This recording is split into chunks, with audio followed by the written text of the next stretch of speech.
उदालगुरि राङागरा गामि गंसेनि 75निख्रुइ बांसिन रौसारिफोरनि मुङाव एमएलए सरन नार्जारिनि हेफाजाबाव होनाय जोलुर बादायलायनायनि जोबथा बादायलायनायाव दैमालु एफसिनि देरहासार जायो। थारैनो सुबुङा बुङो मानसिनि मावबोनाय मोजां गुननि फिथाइखौ थैखांनायनि उनावसो मोनो होननानै। थिग बिदिनो उदालगुरि खोला फारसे थानाय राङागरा गामिनि 75निख्रुइ बांसिन रौसारिफोरा बिहोमा होबोनाय बिथांमोननि मुंखौ गोजोर लाखिनो नाजादों। नंगौ, बै गामि जाय गामिया मोनसे समाव सोलोंथाइ, रांखान्थि, गेलेनाय आरो बायदि बिथिङाव जौगानायमोन। 1968आव मिरु बर' थुनलाइ आफादनि जथुम्मा जानानै थांनाय बै गामि, नाथाय बर' हारिनि सोमावसारनायनि समाव गासैबो थाद'नो गोनां जादोंमोन।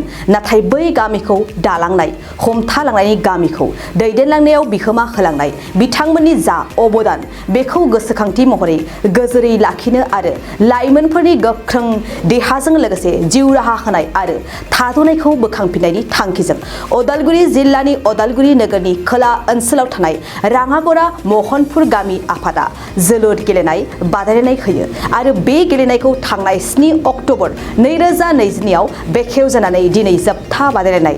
दिनैनि जोबथा बादायलायनाया दैमालु क्लाब आरो गलामाखा क्लाबनि गेजेराव जायो। जोबथा बादायलायनायाव ट्राइब्रेकारनि गेजेरजों गलामाखा एफसिनि हेंथायै 2 आरो 4 गलाव दैमालु क्लाबा देरहानो हायो। बे जोबथा बादायलायनायावनो गाहाय आलासि महरै बाहागो लायो खालाइगाव बियाबनि एमएलए दुर्गा दास बर' बिथाङा, लोगोसे मासबाद बियाबनि एमएलए चरन बर' बिथां, दोनस्रि बियाबनि एमसिएलए फ्रेस मोसाहारि, डक्टर धीरेन्द्र बर' बिटिसिनि बारग' बुंथिगिरि त्रिदिप दैमारि आरो गुबुन गुबुन आफादनि गोबां दैदेनगिरि बिथांमोना बाहागो लायो। बेसेबांबा बोसोरनि उनाव बेवहाय गामिनि गासै जोंनि दैदेनगिरिफोर, लाइमोनफोर, आंबो जिहेतु गामिनि सासे सोद्रोमा, बे गामिनि जिहेतु जों रायलायलायनानै खेला दुलानि मोनसे परिबेस लाबोफिननांगौ, बेखौ जों रायलायनानै जिहेतु बे मेट्सखौ होनाय जादोंमोन। खिन्थु जों जि नुबाय, खोब मोजां साक्सेस जानाय बायदि जों मोन्दों। रायजोनि बहुद अननाय मोन्दों, मदद मोन्दों आरो रायजोफ्रा जिबायदि लैहोर लैहोर फैदों, मोजां प्लेयार्सफोरबो फैदों, ओंखायनो जथेस्थ' साक्सेस जानाय बायदि मोन्दों आरो जारिमिनखौ होनना बुंनांगोन। मानो होनोब्ला जोंनि गामिया फ्राय 100 बोसोरनिबो बारबाय। ओमफ्राय जों मिथिगौ जों लागोआ गोदोआवहाय उदालगुरि टाउननि खोलाहा थानाय मोनसे नामजादा गामिमोन। बेसेबांबा बोसोर सिगाङावनो बेवहाय MBBS ओंखारदोंमोन, मोजां मोजां BSc पास, MSc पास ओंखारदोंमोन। गोदो 1968आव बे फोथारावनो बर' थुनलाइ आफादनि मिरुनि कनफारेन्सबो जादोंमोन। दा बिदिनो गासैबो दिगाव आखा फाखा, साख्रि बाख्रि, खेला दुलायावबो बिदिनो गोदोनिफ्रायनो नाम गोनांखा। खिन्थु मोनसे समाव जेब्ला जोंनि आन्दलननि सम जाबाय, बे समावहाय गामिया खोब गोग्लैसोदोंमोन। दा ओंखायनो जोंनि थांखिया बेनो जे गोदोनि जि परिबेस जों बेखौ लाबोफिननांगौ। खेला दुलायानो होन, फरायनायानो होन, गासिबो दिगाव आरो ओंखायनो जों बे खेल जोबनाय लोगो लोगो गामियाव जों खोब मोजां स्टेप लागोन। जों बे फिल्डआवनो गामिल' नङा, ओनसोलनि रायजोफोरा उन्दै उन्दै गथ'फोरखौ लानानै जों कचिं होगोन, फुटबलनिबो कचिं होगोन आरो बेवहाय जोंनि एसे इडुकेटेड सेंग्राफोरखौ बा matric pass, higher secondary pass जानाय सेंग्राफोरखौ जोङो जाहाथे साख्रि बाख्रियाव बिथांमोना सांग्रांथि जानो हायो, बेनि थाखायबो जोङो आसाम पुलिस, पारामिलिटारि बा डिफेन्सआनो होन, बेनि दिगावबो जोङो कचिं होनो थाखाय जों बेबस्था लागोन आरो बेवहाय नङा। बेवहाय माने जादों बेबायदि, माने आं बुंखादों ना, मोनसे समाव ओरैबायदि गाज्रि सम थांबाय, माने बेबायदि परिबेसानो जोबलांदों जोंनाव।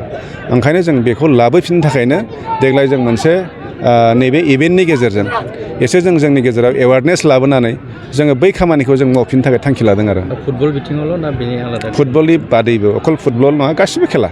जों बेवहाय बास्केटबलनि ग्राउन्डबो बानायगोन, भलिबलनि ग्राउन्डबो बानायगोन। बेफोरबायदि जों आइटेमफोरखौ लानानै जों बेवहाय माने जोंनि उन्दै उन्दै गथ'फोरखौ जोङो सुबिदा होनो थाखाय जोङो एबार थांखि लादों आरो। फै बयबो फै, जमदुवार दख'रानि थाखाय मोनसे फोसावथाय। गसाइगाव महकुमानि सिङाव थानाय जमदुवार दख'रा एबसुआ सानथामनि हाबाफारिजों गाजा गोमजायै 5थि खेब बोसोरसालिया जथुम्मा खुंफुंगोन। फैगौ नबेम्बर दाननि 6, 7 आरो 8 खालारखालि सानथामनि मेहेरगोनां हाबाफारिजों गाजा गोमजायै खुंफुंगोन। मख'नो गोनांदि खुंफुंनो गोनां जथुम्मायाव बायदि मेहेरगोनां आयदाफोरबो लाफानाय जादों। बेबायदिनो भलिबल, काबादि, खन्थाइ आवरायनाय, लिरनाय बायदि बायदि दिन्थिफुंनाय आयदाफोर, लोगोआव जांख्रिथायारि देंखोगिरि दैख्लं खुंगुर बसुमतारी देंखोमु 1, 2, 3 मेथाइ खननाय बादायलायनायबो लानाय जागोन। फारि बायदियै देंखोमु 1, 2, 3 मेथाइ रोजाबनायाव दखरानि बेन्दोंआव थानाय गामिफोरनिफ्राय 14 बोसोरनिफ्राय 30 बोसोरसिमनि गेजेराव थानाय बिजाथिफोरा मेथाइ रोजाबगिरिफोरा बादायलायनायाव बाहागो लानो हागोन। मोनाबिलिनि हारिमु बादायलायनायाव गाव गावनि रोंगौथिजों बिजाथिफोरा बाहागो लानो हागोन। एक्जिबिशन दिन्थिफुंनायखौ 6 नबेम्बरनिफ्राय जोबजासिम नुनो मोनगोन। 6 नबेम्बरनिफ्रायनो भलिबल आरो काबादि गेलेनाय बादायलायनाया जागोन। 8 नबेम्बर 2022 इं अक्ट' खालार खालि हारिमु मोनाबिलियाव मिस्टार प्रेक्टिकेल बसुमतारी आरो मिस दीप्ति बसुमतारी मोननि गाब गोनां हारिमु आरो फेस्ला दिन्थिफुंनायखौ नुनो मोनगोन।